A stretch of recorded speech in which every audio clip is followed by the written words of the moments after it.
കൊണ്ടോട്ടി നേർച്ച എന്ന് പറഞ്ഞതുകൊണ്ട് മാത്രമാണ് ഞാൻ ഈ വീഡിയോ ചെയ്യുന്നത്. കൊണ്ടോട്ടി ഉത്സവം അല്ലെങ്കിൽ കൊണ്ടോട്ടി പൂരം എന്നാക്കിക്കാണെങ്കിൽ നമ്മൾ അതിനൊന്നും പറയൂല. 14 വർഷമായിട്ട് കൊണ്ടോട്ടി നേർച്ച മുടങ്ങി നിൽക്കുകയാണല്ലോ. ആയിരക്കണക്കിന് സൂഫിയാക്കൾ റിയാദൊക്കെ ഇരുന്നതും ചില്ലൊക്കെ ഇരുന്ന സ്ഥലമാണ് കൊണ്ടോട്ടി കുബ്ബ എന്ന് പറഞ്ഞത്. കുറേ സൂഫിയാക്കൾ റിയാദൊക്കെ ഇരുന്ന സ്ഥലമാണ് എന്ന്. സൂഫിയാക്കളുടെ പണിയാണ് ഒപ്പം നിങ്ങൾ ചെയ്യുന്നത്. അള്ളാഹുവിന്റെ സൂഫിയാക്കൾ അള്ളാഹും അവന്റെ റസൂലും ഇഷ്ടപ്പെടാത്ത ആണും പെണ്ണും കൂടിക്കലർന്ന് ഒരു ദീനിയായ ചിട്ടകളും ഇല്ലാത്ത ഇത്തരം ഉത്സവങ്ങൾക്ക് അവർ സപ്പോർട്ട് ചെയ്യോ? അസ്സലാമു അലൈക്കും. പ്രിയമുള്ളവരെ, ഇക്കഴിഞ്ഞ ദിവസങ്ങളിൽ നടന്ന കൊണ്ടോട്ടി നേർച്ച എന്ന വിഷയം സംബന്ധിച്ചുകൊണ്ട് സലീം അസ്അരി എന്ന ഒരു മുസ്ലിയാർ പറയുന്ന വാക്കുകളാണ് നമ്മളിവിടെ കേട്ടത്. കുറച്ചുകൂടി കേൾക്കുവാനുണ്ട്. അതിൽ അദ്ദേഹം പറയുന്നത് കൊണ്ടോട്ടി നേർച്ച എന്ന് പറയേണ്ടതില്ല, അത് ഉത്സവമാണ്, പൂരമാണ് എന്നാണ് അദ്ദേഹം പറയുന്നത്. തീർച്ചയായിട്ടും സലീം അസ്അരി ഈ കൊണ്ടോട്ടിയിൽ നടക്കുന്നത് മാത്രമല്ല ഉത്സവം അല്ലെങ്കിൽ പൂരം. ഈ ഇടയ്ക്ക് BP അങ്ങാടിയിൽ നടന്നല്ലോ യാഹൂദങ്ങളുടെ നേർച്ച.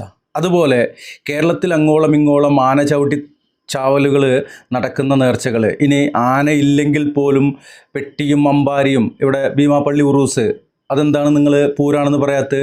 അപ്പോൾ കേരളത്തിൽ ജാറങ്ങളുടെ പേരിൽ നടക്കുന്ന നേർച്ച എന്ന് പേരിട്ടുകൊണ്ട് നടക്കുന്ന ആ ഉത്സവങ്ങളെല്ലാം അത് പൂരങ്ങളാണ്, അതിൽ സംശയമൊന്നുമില്ല. ഇതിൽ ഇദ്ദേഹം പറയുന്നത് സൂഫിയാക്കളുടെ ആ ഒരു നേർച്ചയാണ് അത് എന്ന് ആ നേർച്ച കമ്മിറ്റിക്കാരൻ, പൂര കമ്മിറ്റിക്കാരൻ ഒരു സൂഫി പറഞ്ഞപ്പോൾ ഇദ്ദേഹം പറയുന്നു, അള്ളാഹുവിൻ്റെ സൂഫിയാക്കൾ ഇങ്ങനെയാണോ ആണും പെണ്ണും കലർന്ന് നടക്കുമോ എന്നൊക്കെ ചോദിക്കുന്നത്. അള്ളാഹുവിൻ്റെ സൂഫിയാക്കളോ? അത് ഏതാ വകുപ്പ്? അങ്ങനെ ഒരു വകുപ്പുണ്ടോ? സൂഫിസം എന്നുള്ളത് ഇസ്ലാമികമാണോ അതോ പക്ക ഷിയായിസമാണോ? തീർച്ചയായിട്ടും നാം ഇതിനെക്കുറിച്ചൊക്കെ പഠനം നടത്തേണ്ടതുണ്ട്, മനസ്സിലാക്കേണ്ടതുണ്ട്. അള്ളാഹുവിൻ്റെ സൂഫിയാക്കൾ എന്ന് പറഞ്ഞിട്ട് ഒരു വിഭാഗമില്ല. അള്ളാഹുവിൻ്റെ ഔലിയാക്കൾ എന്ന് പറഞ്ഞാൽ തന്നെ അത് അള്ളാഹുവുമായിട്ട് അടുത്ത്, ഒരു പൂര കമ്മിറ്റിയോ അല്ലെങ്കിൽ ഒരു സമ്മേളനം നടത്തുന്ന ഔലിയാക്കളുടെ സമ്മേളനം അങ്ങനെയൊന്നുമല്ല. അത് ലക്ഷക്കണക്കിന് ആളുകളിൽ ദുർലഭം ആളുകൾ മാത്രം അള്ളാഹുവിനെ അറിയേണ്ട പോലെ അറിഞ്ഞ്, മനസ്സിലാക്കേണ്ട പോലെ മനസ്സിലാക്കി, വിശ്വസിക്കേണ്ട പോലെ വിശ്വസിച്ച് ആ അള്ളാഹുവിൻ്റെ വിധിവിലക്കുകൾ അനുസരിച്ച് കൊണ്ട് അള്ളാഹുവിൻ്റെ ഹബീബ് സല്ലല്ലാഹു അലൈഹി വസല്ലമയെ അനുധാവനം ചെയ്തവരാണ് അള്ളാഹുവിൻ്റെ ഔലിയാക്കൾ. അല്ലാതെ കുളിക്കാതെയും തിരുമ്പാതെയും ഈ സൂഫി എന്നും പറഞ്ഞിട്ട് ത്വരീഖത്തിൻ്റെ മാർഗത്തിൽ പോണ ഷിയാക്കളല്ല എന്നുള്ള ആ ഒരു കാര്യം പറയാനാണ് നിർത്തിയത്. ഇനി അദ്ദേഹം പറയട്ടെ. അങ്ങനെ എവിടെങ്കിലും അവരെ സൂഫിയാക്കൾ നടത്തിയിട്ടുണ്ടോ? ഞാൻ ഓർത്തു പോവുകയാണ്, വർഷങ്ങൾക്ക് മുമ്പ് കൊണ്ടോട്ടിയിൽ ഇത്തരം ആരവങ്ങൾ നന്നായി നടന്നിരുന്ന സമയത്ത് എൻ്റെ ഉപ്പ ഞങ്ങളെയൊക്കെ കൊണ്ടുപോകുമായിരുന്നു. വളരെ ചെറുപ്പത്തിൽ ഒരു ദിവസം മഗ്‌രിബ് നിസ്കാരത്തിന്റെ സമയമായപ്പം വാപ്പ ഞങ്ങളോട് പറഞ്ഞ്, എല്ലാവരും മാറ്റി നിന്നോളൂ, ഞാൻ നിസ്കരിച്ചിട്ട് വരാം. എന്നിട്ട് പെട്ടെന്ന് വരുമെന്ന് പ്രതീക്ഷിച്ച് നിൽക്കുകയായിരുന്നു. പക്ഷേ കുറേ സമയം കഴിഞ്ഞ് വാപ്പ വന്ന് പറഞ്ഞു, പള്ളിയിൽ ഉസ്താദ് വലിയൊരു പ്രസംഗം നടത്തി. കൊണ്ടോട്ടി നേർച്ച എന്ന് പറയുന്നത് ഔലിയാക്കളെ സ്മരിക്കാനും അവരുടെ ടീച്ചിങ്സ് ആളുകളിലേക്ക് കൈമാറാനുമുള്ള ഒരു കാര്യമല്ല അവിടെ നടക്കുന്നത്. അതുകൊണ്ട് ആരും അതിന് പോകരുത് എന്ന് ഉസ്താദ് പറഞ്ഞിട്ടുണ്ട്. അതുകൊണ്ട് അവർ പോയില്ല എന്നാണ് പറയുന്നത്. കേൾക്കാം. അപ്പോൾ ഉസ്താദ് പറഞ്ഞു ഔലിയാക്കളെ സ്മരിക്കുന്നൊന്നുമല്ല, അതുകൊണ്ട് നമ്മളവിടെ പോകേണ്ടതില്ല എന്നുള്ളത്. ഉസ്താദ് പറഞ്ഞിട്ടാണോ ഉസ്താദ് ഇതൊക്കെ നമ്മൾ മനസ്സിലാക്കേണ്ടത്? നിങ്ങളുടെ ഉപ്പ മനസ്സിലാക്കിയത് നിങ്ങളുടെ നാട്ടിലെ പള്ളിയിലെ ഖത്തീബോ അല്ലെങ്കിൽ ഇമാമൊക്കെ പറഞ്ഞിട്ടാണ്. അനിസ്ലാമികമായ ഒരു കാര്യം നടക്കുന്നുണ്ട് എന്ന് പറയാൻ ഒരു ഉസ്താദ് പറയുന്നത് വരെ കാത്തു നിൽക്കുന്ന കൗമേ, നിങ്ങൾ ഇവരുടെ വാക്ക് കേട്ട് എന്താണ് തെറ്റ് എന്താണ് ശരി എന്നറിയാതെ ഇതുപോലെ പിഴച്ചു പോവുകയേ ചെയ്യുള്ളൂ. എന്തായാലും അദ്ദേഹം പറയട്ടെ. അതുകൊണ്ട് നമുക്കതിന് പോകണ്ട എന്ന് പറഞ്ഞു. ഇങ്ങനെ ഉസ്താദുമാർ പള്ളികളിലും കവലകളിലും നിരന്തരമായി നടത്തിയ ശ്രമത്തിന്റെ ഫലമായിട്ടാണ് 14 വർഷങ്ങൾക്ക് മുമ്പ് ഈ ഉത്സവം നിന്നുപോയത്. അപ്പോൾ ഇവരുടെ ഉസ്താദന്മാർ പള്ളികളിലും മറ്റുമായിക്കൊണ്ട് നിരന്തരം നടത്തിയ ശ്രമത്തിൻ്റെ ഭാഗമായിക്കൊണ്ടാണ് ഈ കൊണ്ടോട്ടി നേർച്ച 14 വർഷം മുമ്പ് നിന്നുപോയത് എന്നുള്ളതാണ് ഇദ്ദേഹം പറയുന്നത്. തെറ്റാണത്. ഉസ്താദന്മാർ നിവൃത്തിയില്ലാതെ, ഇപ്പം ചില ഉസ്താദന്മാരൊക്കെ ഇറങ്ങിയിട്ടുണ്ട്. തൗഹീദി വാഹകർ പറയും, സാധാരണക്കാരത് മനസ്സിലാക്കും. സാധാരണക്കാർ സാധാരണക്കാർ വന്ന് ചോദ്യം ചെയ്യുമ്പോൾ ഉസ്താദന്മാർക്ക് പലതും തിരുത്തുകയും മറക്കുകയും അത് തിരുത്തപ്പെടുകയും ചെയ്യുന്നൊരവസ്ഥയുണ്ട്. അതിൻ്റെ പേരിൽ തൗഹീദി വാഹകരായ സലഫി പ്രസ്ഥാനങ്ങൾ അവർ വാതോരാതെ ഈ കൊണ്ടോട്ടി നേർച്ച അതുപോലെയുള്ള, ഇനി സലഫി പ്രസ്ഥാനങ്ങൾ എന്ന് മാത്രം പറയണ്ട, ഈ സമസ്ത വിഭാഗത്തിൽ നിന്നുള്ള ചില ആളുകളും നവോത്ഥാനം ആഗ്രഹിക്കുന്ന സമദാനി സാഹിബിനെ പോലെയുള്ള ആളുകളൊക്കെ ഈ വിഷയത്തെക്കുറിച്ച് വ്യക്തമായിക്കൊണ്ട് പ്രഭാഷണം നടത്തിയിരുന്നു. അത് അനിസ്ലാമികമാണെന്ന് പറഞ്ഞിരുന്നു. അതിൻ്റെയൊക്കെ ഭാഗമായിക്കൊണ്ട് 14 വർഷം മുമ്പ് നിന്നുപോയ ആ ഉത്സവം അത് വീണ്ടും പൊടിതട്ടി പുതിയ മിനുക്ക് പണികളോടെ കുതിരപ്പുറത്തേറിയ ഔലിയകാക്കന്മാരുടെയൊക്കെ ഘോഷയാത്രയോടെ പുറത്തു വന്നിട്ടുണ്ട്. ആ പൂര കമ്മിറ്റിക്കാർ ഒരു ചാനലിനോട് നടത്തുന്ന ചില വാക്കുകളുണ്ട്. അത് കഴിഞ്ഞിട്ട് ഇദ്ദേഹം കുറച്ചുകൂടി സലീം അസാരി കുറച്ചും കൂടി പറയുന്നുണ്ട്. നമുക്ക് എന്താണ് കൊണ്ടോട്ടി നേർച്ച എന്നൊക്കെ കാണിക്കാം. കമ്മിറ്റിക്കാരൻ്റെ ആ ഒരു സംസാരം കേൾക്കാം. എല്ലാ സ്ഥലങ്ങളിലും നേർച്ചകളും മഖാമത്ത് കേന്ദ്രീകരിച്ച് നടന്നിരുന്ന പ്രവർത്തനങ്ങളെല്ലാം കുറച്ചു കാലമായിട്ട് നിലനിൽക്കാത്തൊരവസ്ഥ ഉണ്ടായിരുന്നു. അത് എന്തിന്റെ പേരിലാണ് എന്ന് ഞാൻ വിശദീകരിക്കുന്നത്. വീണ്ടും അതിനെ പൊടി തട്ടിയെടുത്ത് ഇസ്ലാമിന്റെ പേരിലുള്ള ഒരു ആചാരമാക്കി മാറ്റുമ്പോൾ അള്ളാഹുവിൻ്റെ ഹബീബായ റസൂലുള്ളാഹി സ്വല്ലല്ലാഹു അലൈഹി വസല്ലമ തങ്ങൾ ഈ സമൂഹത്തിന് പകർന്നു നൽകിയ എല്ലാ സുന്നത്തുകളെയും വ്യഭിചരിക്കുകയല്ലേ ചെയ്യുന്നത്? അങ്ങനെ പറഞ്ഞു കൊടുക്കുക നിങ്ങൾ അതന്നെയാണ് ചെയ്യുന്നത്. സുന്നത്ത് ജമാഅത്ത് എന്ന് പറഞ്ഞുകൊണ്ട് അള്ളാഹുവിൻ്റെ ഹബീബ് സല്ലല്ലാഹു അലൈഹി വസല്ലമ നമുക്ക് നൽകിയ ആ പവിത്രമായ ആശയത്തെ വ്യഭിചരിക്കുക തന്നെയാണ് ചെയ്യുന്നത്. ഇനി കൊണ്ടോട്ടി നേർച്ചയിൽ മാത്രമാണോ ഉസ്താദെ വ്യഭിചാരം നടക്കുന്നത്? ആണോ? അള്ളാഹുവിൻ്റെ ഹബീബ് സല്ലല്ലാഹു അലൈഹി വസല്ലമ അഹ്ലുസുന്ന എന്ന് പറഞ്ഞുകൊണ്ട് ഞാനും എൻ്റെ സ്വഹാബത്തും നിലകൊള്ളുന്ന ഇന്നേ ദിവസം ആ ചര്യ ആരാണോ പിന്തുടരുന്നവർ അവരാണ് സ്വർഗത്തിൻ്റെ അവകാശികൾ, അവരാണ് ഫിർഖത്തുൻ നാജിയ. അതിനെയാണ് നമ്മൾ അഹ്ലുസുന്ന എന്ന് പറയുന്നത്. അഹ്ലുസുന്ന വൽ ജമാ എന്നുകൂടി ചേർത്ത് പറയുന്നത്. ആ അഹ്ലുസുന്ന വൽ ജമാ എന്ന ആ നിലപാടിൽ ഈ പറയപ്പെട്ട സലീം അസ്അരി എന്ന് പറയുന്ന അദ്ദേഹം ആ നിലപാട് മുഴുവനായിട്ട് സ്വീകരിക്കുന്ന ആളാണോ? അതിൽ പെടാത്ത കാര്യങ്ങൾ, പുത്തനാചാരങ്ങൾ, ബിദ്അത്തുകൾ, മതത്തിലേക്ക് വരുന്നത് എല്ലാം എതിർക്കുന്ന ആളാണോ? എങ്കിൽ നമുക്ക് താങ്കളെ ഒപ്പം കൂടിക്കൊണ്ട് ഇതിനെ പ്രൊമോട്ട് ചെയ്യായിരുന്നു. ഇത് താങ്കൾ പറയുന്നത് സ്പെസിഫിക് ആയിക്കൊണ്ട് ഒരു കൊണ്ടോട്ടി നേർച്ച മാത്രമാണ് പറയുന്നത്. എന്തുകൊണ്ടാണ് ഭീമാപ്പള്ളി ഉറൂസ് എന്ന് പറയുന്ന പൂരത്തെക്കുറിച്ച് താങ്കൾ പറയാത്തത്? എന്താണ് BP അങ്ങാടിയിലെ പൂരത്തെക്കുറിച്ച് താങ്കൾ പറയാത്തത്? എന്തുകൊണ്ടാണ് അമ്പകുന്ന് നേർച്ചയെക്കുറിച്ച് താങ്കൾ പറയാത്തത്? പട്ടാമ്പി നേർച്ച, അതുപോലെ തന്നെ കൂറ്റനാട് നേർച്ച, ഇവിടെ എല്ലാം ആനയും അമ്പാരിയും ആണും പെണ്ണും ഇടകലർന്നുകൊണ്ട് വളരെ മോശമായ രീതിയിൽ അവർ അവിടെ എത്തുന്നുണ്ട്, അവിടെ ആഘോഷിക്കപ്പെടുന്നുണ്ട്. അവിടെ ചില പൂരങ്ങളിലൊക്കെ ആന ഇടഞ്ഞുകൊണ്ട് ആളുകളെ വലിച്ചു വാരി തറയിലടിക്കുന്നുണ്ട്, ചവിട്ടിക്കൊല്ലുന്നുണ്ട്, കുത്തിക്കൊല്ലുന്നുണ്ട്, വലിച്ചു കീറുന്നുണ്ട്. ഇതൊന്നും നടക്കുമ്പോൾ എന്താ ഉസ്താദേ ഇതൊന്നും അഹ്ലുസുന്ന അല്ല എന്ന് പറയത്തെ? അഹ്ലുസുന്ന ഇത് മാത്രമല്ല, നിങ്ങളുടെ അടുത്തുള്ളത് ഒന്നും അഹ്ലുസുന്ന അല്ല എന്നുള്ള ആ ഒരു കാര്യം കൂടി നമ്മൾ മറക്കാതിരിക്കുക. കുറച്ചുകൂടി അദ്ദേഹം പറയട്ടെ. അതായത് ഇവിടെ മക്ബറെ സംബന്ധിച്ചോളം ആണിനും പെണ്ണിനും എല്ലാവർക്കും ഒരുമിച്ച് കയറി സിയാർത്ത് ചെയ്യാം. അങ്ങനെ കേരളത്തിൽ ഏക ഒരു മക്കാമും കൂടിയാണ് കൊണ്ടോട്ടി കുബ്ബ. മനസ്സിലായില്ലേ? ആണിനും പെണ്ണിനും ഒരുമിച്ച് കയറിയിട്ട് സിയാർത്ത് ചെയ്യുക എന്നാണ് ഈ കുണ്ടോട്ടി പൂര കമ്മിറ്റിക്കാരൻ പറയുന്നത്. ഇനി അതിന് ഉസ്താദ് പറയുന്ന മറുപടി ഒന്ന് കേൾക്കാം നമുക്ക്. ഇദ്ദേഹം ഈ പറയുന്നത് കണ്ടില്ലേ നിങ്ങൾ? ആണും പെണ്ണും ഇടകലർന്നിട്ട് ഏതെങ്കിലും ഒരു മക്കാമിൽ സിയാറത്ത് ഇസ്ലാം അനുവദിച്ചിട്ടുണ്ടോ? ആണും പെണ്ണും ഇടകലരാതെ, അതായത് ആണും പെണ്ണും കൂടിയാണ്ട് ചെല്ലാതെ രണ്ട് ഭാഗത്തായിക്കൊണ്ട്, ഇപ്പോൾ ഒരു ഭാഗത്ത് പുരുഷന്മാരും മറ്റേ ഭാഗത്ത് സ്ത്രീകളും, അങ്ങനെ ഇസ്ലാം അനുവദിച്ചിട്ടുണ്ടോ? അല്ല, ജാറങ്ങനെ കെട്ടിപ്പൊക്കിയിട്ട് ഒരു ഭാഗത്ത് കൂടെ പുരുഷന്മാർ പോയിട്ട് അവിടെ അൽഫാത്തിയ വിളിച്ചിട്ട് കുതുകുലം നടത്തുന്നു, തൊട്ടുമുത്തുന്നു, സുജൂദ് ചെയ്യുന്നു, കെട്ടിപ്പുണരുന്നു, വാരിപ്പുണരുന്നു, അവിടെ ഉള്ളതൊക്കെ വാരി തിന്നുന്നു, കയ്യിലുള്ളതൊക്കെ അവിടെ ഇട്ട് കൊടുക്കുന്നു. അതുപോലെയുള്ള കുതുകുലങ്ങളൊക്കെ കാണിക്കുന്നുണ്ട്. ജാറം മൂടുന്നു, അവിടെ വിളക്ക് കത്തിക്കുന്നു, ചന്ദനത്തിരി കത്തിക്കുന്നു, വിളക്കിൽ നിന്നുള്ള എണ്ണ എടുത്തിട്ട് തലയിൽ തേക്കുന്നു, കുടിക്കുന്നു. ഇതുപോലെയുള്ള കാര്യങ്ങളൊക്കെ നടത്തുന്നുണ്ട്. അതുപോലെ തന്നെ അതിൻ്റെ മറ്റൊരു ഭാഗത്തു കൂടെ സ്ത്രീകളും വരുന്നുണ്ട്. സ്ത്രീകളിനെ അവിടെ എന്തൊക്കെ കാണിക്കുന്നതെന്ന് ഞാൻ എന്തായാലും കണ്ടിട്ടില്ല. ഏതായാലും ഇതിൻ്റെ ഏകദേശമൊക്കെ അവിടെയും നടക്കുന്നുണ്ട്. ഇനി സ്ത്രീ പൂജാരികളും പരികർമ്മികളും ഉണ്ടോ എന്നുള്ളത് അറിയില്ല. എന്തായാലും ഉസ്താദെ ഒരുമിച്ചാണ് കയറി ചെല്ലുന്നില്ല എന്നുള്ളൂ. രണ്ട് വഴി കൂടി പോയിട്ട് ജാറങ്ങളിലേക്ക് സ്ത്രീയും പുരുഷനും പോകുന്നില്ലേ? അത് കഴിഞ്ഞിട്ട് ഈ സ്ത്രീയും പുരുഷനും കൂടിയും ഇതിൻ്റെ ഉറൂസ് അടക്കുമ്പോൾ കൂടി ചേർന്നുകൊണ്ട് എന്തെങ്കിലും അതൊന്നും പറയാത്ത. അപ്പോൾ ഒരു കുണ്ടോട്ടി നേർച്ച മാത്രമല്ല, ഒരു കുണ്ടോട്ടി ജാറം മാത്രമല്ല, ലോകത്ത് ഏതൊക്കെ ജാറങ്ങളുണ്ടോ അതെല്ലാം ഇതുപോലെ പണപ്പിരിവിന് വേണ്ടിയിട്ടാണ്. ഇതുപോലെ അള്ളാഹുവും അള്ളാഹുവിൻ്റെ ഹബീബും നിഷിദ്ധമാക്കിയ കാര്യങ്ങൾ നടത്തുവാൻ വേണ്ടിയിട്ടാണ്. അള്ളാഹുവിൻ്റെ റസൂൽ സല്ലല്ലാഹു അലൈഹി വസല്ലമയുടെ സുന്നത്തിൽ ഇല്ലേ ഇല്ലാത്ത കാര്യവുമാണ് ഉസ്താദ് പറയും. എന്നിട്ട് അതിൻ്റെ മേലിൽ അഭിമാനം കൊള്ളുകയാണ്. സിയാറത്തിന്റെ പ്രധാനപ്പെട്ട നിബന്ധനകളിൽ പറയുന്ന ഒന്നാണ് സ്ത്രീയും പുരുഷനും ഇടകലരിൽ ഇല്ലാതിരിക്കുക എന്നത്. ജാറം സിയാറത്തിൻ്റെ ഉണ്ടല്ലേ, ഇവര് സാധാരണ പള്ളിക്കാട്ടിൽ നമ്മളെ മണ്ണടി പള്ളി വലിയ ഖബർസ്ഥാനാണ്, വലിയ മഹല്ലാണ്, വലിയ പള്ളിയാണ്. ആ പള്ളിയിലെ ഖബർസ്ഥാനിൽ ഒരു പെണ്ണ് ഇതുവരെയും വരുന്നത് ഞാൻ കണ്ടിട്ടില്ല. നമ്മളുടെ ഖബർസ്ഥാനോ തന്നെയാണ്. മണലടി വലിയ മഹല്ല് ഖബർസ്ഥാനിൽ തന്നെയാണ് ഇവിടെയുള്ള സലഫി മഹല്ലിലത്തെ മരണപ്പെട്ട ആളുകളെയും ഖബറടക്കം ചെയ്യുന്നത്. അത് കഴിഞ്ഞാൽ കുറച്ച് അങ്ങോട്ട് മാറിക്കഴിഞ്ഞാൽ തെങ്കര മഹല്ല് ഖബർസ്ഥാനുണ്ട്. അത് പുതിയ ഖബർസ്ഥാനാണ്. പഴയ ഖബർസ്ഥാന് അവിടെ നിന്നും കുറച്ചുകൂടെ പോയിട്ട് അമ്പംകുന്ന് പള്ളിയുടെ ബാക്ക് സൈഡിൽ പുഴയോട് ചേർന്നൊക്കെയുള്ള വലിയൊരു ഏരിയയാണ്. അവിടെ ഇതുവരെ അമ്പംകുന്ന് ബീരാനൗലിയുടെ മക്കാമിൽ ഖബറിൽ സ്ത്രീകൾ വന്നിട്ട് അവിടെ പോയിട്ട് ഓത്തും പാട്ടും ദിക്റുമായിട്ട് നിൽക്കുന്നത് കാണാം. എന്നാൽ അതിൻ്റെ ആ കനാലിൻ്റെ നേരെ ഓപ്പോസിറ്റാണ് അവിടുത്തെ യഥാർത്ഥ ഖബർസ്ഥാൻ. ഈ ബീരാനൗലിയുടെ ഖബർ കിടക്കുന്നത് ജനാസ മറവ് ചെയ്തിട്ടുള്ള ഒരു വീടിൻ്റെ പൂമുഖത്താണ്. എന്നാൽ അതിൻ്റെ ഓപ്പോസിറ്റ് ഭാഗത്ത് അമ്പംകുന്ന് മഹല്ല് അതിലത്തെ ഖബർസ്ഥാനിലോ ഒരു കുട്ടി പോകില്ല. മരിച്ചാലല്ലാതെ ഖബർസ്ഥാനിക്ക് ഒരു പെണ്ണെത്തൂല. അല്ലെങ്കിൽ പിന്നെ പുല്ല് വെട്ടാനോ വിറക് പെറുക്കാനോ പോകണം. സിയാറത്തിനായിട്ട് അവർക്ക് പോകില്ല. അപ്പോൾ ഇസ്ലാമിൽ സ്ത്രീയും പുരുഷനും ജാറത്തിങ്ങ് പോകേണ്ടത് എങ്ങനെയാണെന്നുള്ള നിബന്ധനയൊന്നും പറഞ്ഞു തന്നിട്ടില്ല. കാര്യം എന്താണെന്നറിയോ? ജാറം എന്നുള്ളത് ഇസ്ലാമിലില്ല. അതന്നെയാണ്.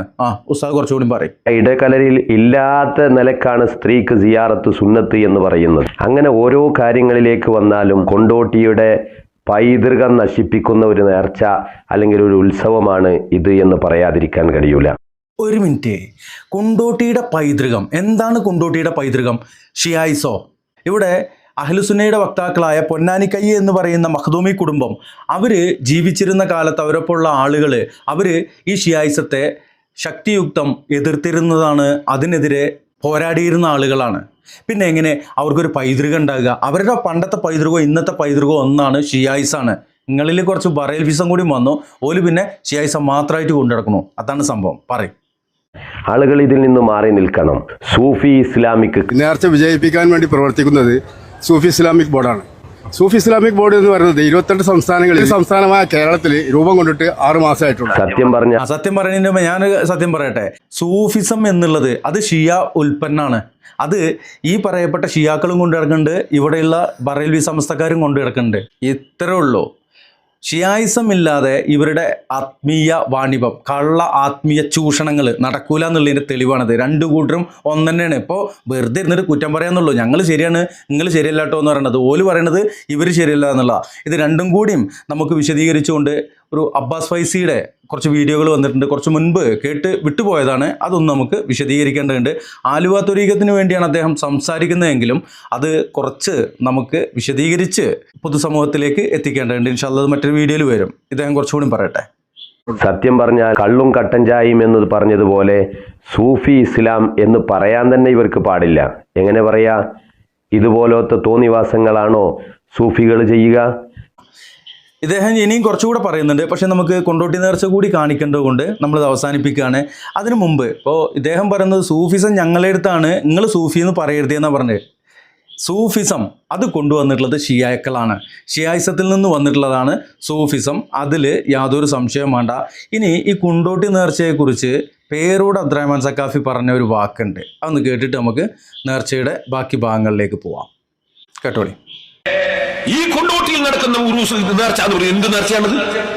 കുറെ തോന്നിവാസം നടത്തലാണോ നേർച്ച? അപ്പോൾ കൊണ്ടോട്ടിയിൽ നടക്കുന്നത് എന്ത് നേർച്ചയാണ്? കുറേ തോന്നിവാസം നടത്തലാണോ നേർച്ച എന്ന് പറഞ്ഞുകൊണ്ട് പേരോട് കുറച്ച് മുമ്പ് പ്രഭാഷിച്ചാണത്. എന്നാൽ പേരോടിനോടും കൂടി പറയാനുള്ളത് ഭീമാപള്ളിയിൽ നടക്കുന്നത് എന്ത് നേർച്ചയാണ് പേരോടെ? അതുപോലെ തന്നെ മറ്റുള്ള ഈ BP അങ്ങാടിയിൽ യാഹു തങ്ങളുടെ നേർച്ച, അതുപോലെ തന്നെ പട്ടാമ്പി നേർച്ച, അതുപോലെ തന്നെ കൂറ്റനാട് നേർച്ച, അമ്പകുന്ന് നേർച്ച, ഇനി എനിക്ക് പേരറിയാത്ത ഈ നാട്ടിലൂടെ നടന്നുകൊണ്ടിരിക്കുന്ന ഈ കുതുകുലങ്ങളൊക്കെ അതൊക്കെ ഇസ്ലാമുമായിട്ട് എന്ത് ബന്ധമാണ് പേരോടെ? അത് നിങ്ങൾ ചോദിക്കാത്ത ഒരു കൊണ്ടോട്ടിമ മാത്രങ്ങൾ കൂടിയിരിക്കുന്നത്. ഇനി എന്താണ് പ്രിയമുള്ളവരെ ഈ കൊണ്ടോട്ടി നേർച്ച എന്ന് പറഞ്ഞാൽ? അത് നമ്മളൊന്ന് അറിയേണ്ടതുണ്ടല്ലോ. കണ്ടോളി. ഇതാണ് കൊണ്ടോട്ടി നേർച്ച.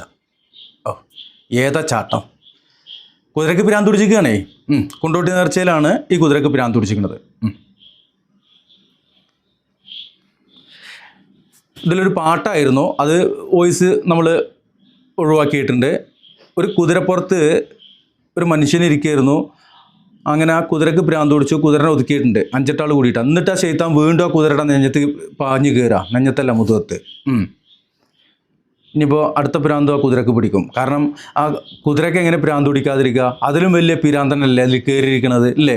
ഇനി കണ്ടോളി സഹോദരന്മാരെ, കൊണ്ടോട്ടിയിൽ ഉറങ്ങിക്കിടന്ന ഷിയായിസം 2005 തിരിച്ചു വന്നിരിക്കുന്നു എന്ന ആ ഒരു ടൈറ്റിൽ കൊടുക്കനെ വന്നിട്ടുള്ള നേർച്ച.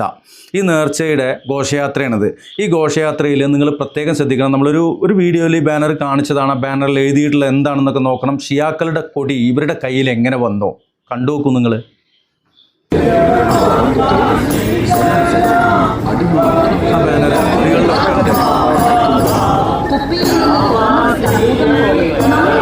ആ, ഇവരുടെ മൗലൂദ് തന്നെയാണ് ഓലെടുത്തുള്ളത്. അപ്പം എന്താ, ഓല് കൊടുത്താണ് മൗലൂദ്, ഇവരാണത് ചൂണ്ടിയെടുത്തിക്കണത്. ആ കൊടിയിൽ നിങ്ങൾ പ്രത്യേകം ശ്രദ്ധിക്കണം. യാ മുഹമ്മദ്, യാ അലി, യാ ഹസൻ, യാ ഹുസൈൻ, യാ ഫാത്തിമ. ഈ 5 ആളുകളെ പേരുകളാണ് ആ കൊടിയിൽ ആലേഖനം ചെയ്തിട്ടുള്ളത്. ഇത് ആരുടെ ആശയമാണ്, ആദർശമാണ്? ഈ ആളുകളൊന്നും ഇസ്ലാമിലുള്ളതല്ല എന്നല്ല ഇവിടെ പറയുന്നത്. ഇത് റസൂലുള്ളയും റസൂലുള്ളാഹി സ്വല്ലല്ലാഹു അലൈഹി വസല്ലമയുടെ മകളും മരുമകനും അതുപോലെ തന്നെ 2 പേരമക്കളൊക്കെ ആണ് എന്നുള്ളതറിയാം. ഇവരെ വിളിച്ച് പ്രാർത്ഥിക്കുന്ന ആരാണെന്നുള്ളതാണ്. ആ കൊടി ഒന്നും കൂടി ശ്രദ്ധിക്കാൻ വേണ്ടി കുറച്ചും കൂടി കാണാം നമുക്ക്. അതാ ആ കൊടിയിൽ നോക്കുകയാണെങ്കിൽ ഈ ശൈത്താൻ്റെ കൊടിമയുണ്ട്, എല്ലാ ശൈത്താന്മാരുടെ കൊടിമയുണ്ട്. സന്ധിയില്ല സമരത്തിൻ്റെ അടിയിൽ കൂടി നടന്നുകൊണ്ട് ഞാൻ മൗലൂദ് കേട്ടോളൂ.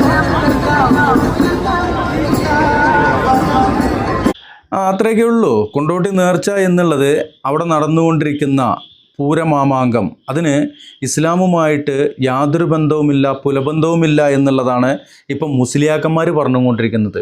മുസ്ലിയാക്കന്മാരെ നിങ്ങൾ പറയുന്നതിന് മുമ്പ് കുറച്ച് ആളുകൾ ഇത് പറഞ്ഞുകൊണ്ടിരുന്നു എന്നുള്ള കാര്യം മറക്കാതിരിക്കുക. ഇൻഷാ അല്ലാ ഇനി കൊണ്ടോട്ടി നേർച്ച സംബന്ധമായിക്കൊണ്ട് ഒരു ചോദ്യത്തിന് അഹമ്മദ് അനസി മൗലവി പറയുന്ന ഒരു മറുപടി ഇതിൻ്റെ ബാക്കിൽ ചേർക്കുന്നുണ്ട്. കേൾക്കുക, മനസ്സിലാക്കുക. സത്യം എവിടെ നിന്ന് ലഭിച്ചാലും അത് കേൾക്കുവാനും ഉൾക്കൊള്ളുവാനും അത് അനുസരിച്ച് ജീവിതം മുന്നോട്ട് ക്രമീകരിക്കുവാനും എല്ലാവരും ശ്രദ്ധിക്കണേ എന്ന് മാത്രം ഓർമ്മിപ്പിച്ചുകൊണ്ട്, ഇസ്ലാം എന്നുള്ളത് പൂരങ്ങളുടെയും ഉത്സവങ്ങളുടെയും ഉറൂസുകളുടെയും ഈ കുതൂഹലങ്ങളുടെയും അനാചാരങ്ങളുടെയും ഈ ആഭാസത്തരങ്ങളുടെയും കുത്തരങ്ങല്ല. ഇസ്ലാം എന്നുള്ളത് ഒരു ശാശ്വത ജീവിത പദ്ധതിയാണ്.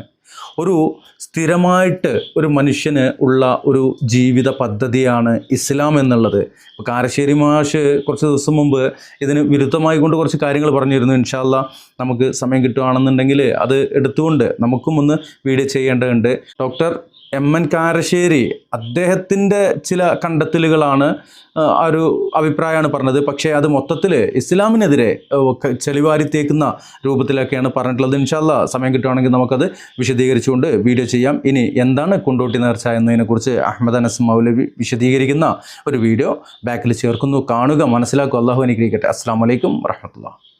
അസ്സലാമു അലൈക്കും.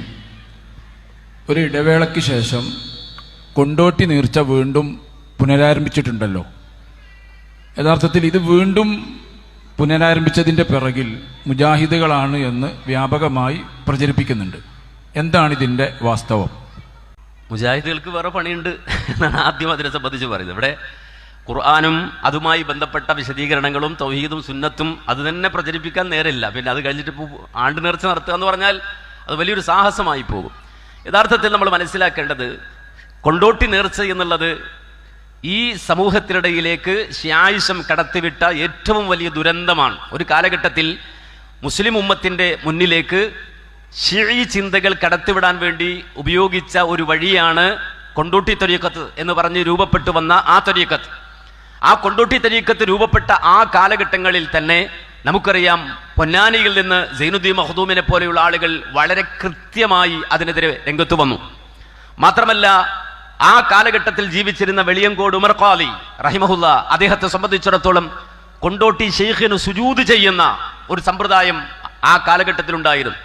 അതുകൊണ്ട് തന്നെ അദ്ദേഹം ഒരു വലിയ പദ്യശകലം തന്നെ എഴുതി രംഗത്ത് വന്നു. വെളിയങ്കോട് ഉമർ ഖാലി ഹറാമു സുജൂദുൽ ഖൽഖി ലിൽ ഖൽഖി യക്ഫുറു എന്ന് പറഞ്ഞു തുടങ്ങുന്ന ഒരു വലിയ കവിത എഴുതി അദ്ദേഹം രംഗത്ത് വന്നത് കാണാൻ സാധിക്കും. അപ്പോൾ ഒരു കാലഘട്ടത്തിൽ കൊണ്ടോട്ടി തരീഖത്തുകാർ നമ്മുടെ നാട്ടിൽ വന്നു. ആ കാലഘട്ടത്തിൽ ബ്രിട്ടീഷ് ആധിപത്യ ഇന്ത്യയിൽ ബ്രിട്ടീഷുകാരുടെ എല്ലാ നിലക്കുമുള്ള സഹായങ്ങളും സ്വീകരിച്ചുകൊണ്ട് പ്രവർത്തിച്ച ഒരു സംഘം ആളുകളാണ് ഇവരെന്നത് നമുക്ക് കാണാൻ സാധിക്കും. മാത്രമല്ല, പലവിധ ഈ ചിന്തകളും സമൂഹത്തിൽ അവർ പ്രചരിപ്പിച്ചു. ആ കാലഘട്ടത്തിൽ പല ആളുകളും അതിനെതിരെ പോരാടി. അതിൽ പ്രധാനപ്പെട്ട ഒരാളാണ് നേരത്തെ പറഞ്ഞ പോലെ പൊന്നാനി കൈക്കാർ അല്ലെങ്കിൽ പൊന്നാനി പണ്ഡിതന്മാർ എന്നുള്ളത് കാണാൻ സാധിക്കും. അവർ ഖബറുകൾ കെട്ടിപ്പൊക്കുന്നതിനെതിരെയും അതുപോലെ തന്നെ ഖബറുമായി ബന്ധപ്പെട്ട് നടക്കുന്ന അനാചാരങ്ങൾക്കെതിരെയും വളരെ ശക്തമായി പോരടിച്ചത് കാണാൻ സാധിക്കും. എന്നാൽ പിൽക്കാലഘട്ടങ്ങളിൽ നമുക്ക് കാണാൻ കഴിയുന്നത്, അത്തരം ചിന്താ പ്രസ്ഥാനങ്ങളെ മുഴുവനും ഏറ്റെടുത്തുകൊണ്ട് അല്ലെങ്കിൽ അവരുടെ വാദഗതികളെ മുഴുവനും ഏറ്റെടുത്തുകൊണ്ട് രംഗത്ത് വന്ന ഒരു സംഘമുണ്ടെങ്കിൽ അത് മുജാഹിദ് പ്രസ്ഥാനം രൂപീകരിക്കപ്പെട്ടപ്പോൾ അതിനെതിരെ രംഗത്ത് വന്ന സമസ്ത വിഭാഗമാണ്.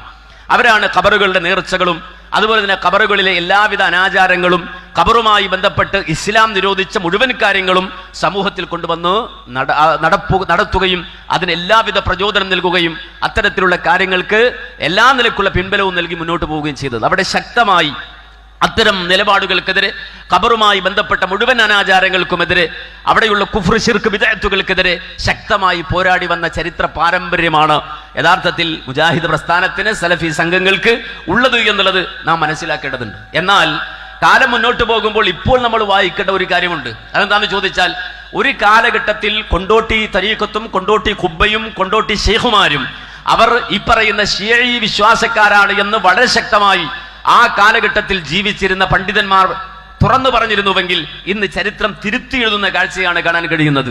യഥാർത്ഥത്തിൽ കൊണ്ടോട്ടി ശൈഖന്മാരും അതുപോലെ തന്നെ അവരുടെ പിൻഗാമികളുമൊക്കെ അഹ്ലുസുന്നയുടെ ആളുകളാണ് എന്ന് വാദിച്ചുകൊണ്ട് നിലവിൽ ഒന്നിലധികം പുസ്തകങ്ങൾ പുറത്തിറങ്ങിക്കഴിഞ്ഞു.